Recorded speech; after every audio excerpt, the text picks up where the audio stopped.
இலங்கையில் மூளைக்காய்ச்சல் போன்ற நோய்கள் ஆண்டுதோறும் தொற்று நோயாக பதிவாகின்றன என்று தொற்று நோயியல் பிரிவின் மற்றொரு விசேட சமூக மருத்துவ நிபுணரான துஷானி தபரேரா தெரிவித்துள்ளார். தற்போதைய ஆய்வக கண்டுபிடிப்புகளின்படி இந்த தொற்றானது மூளையை பாதிக்கும் ஒரு வைரஸ் தொற்றுடன் தொடர்புடையது என அவதானிக்கப்பட்டுள்ளது.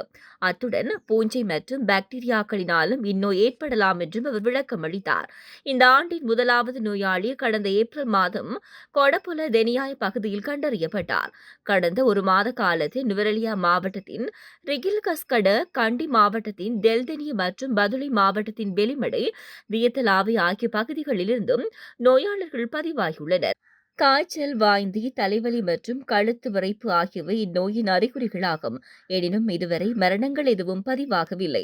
தற்போது நிலவும் மழைக்கால காலநிலை மற்றும் மக்கள் பெருமளவில் கூடுவதை கருத்தில் கொண்டு தொற்று அதிகரித்தால் அதனை எதிர்கொள்வதற்கான அனைத்து ஆயத்த நடவடிக்கைகளையும் அதிகாரிகள் மேற்கொண்டுள்ளனர்.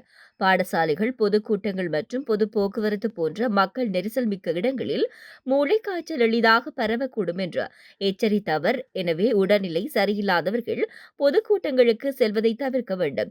பிள்ளைகள் நோய்வாய்ப்பட்டிருந்தால் அவர்களை பாடசாலைகளுக்கு அனுப்ப வேண்டாம் என்றும் அறிவுறுத்தியுள்ளார்.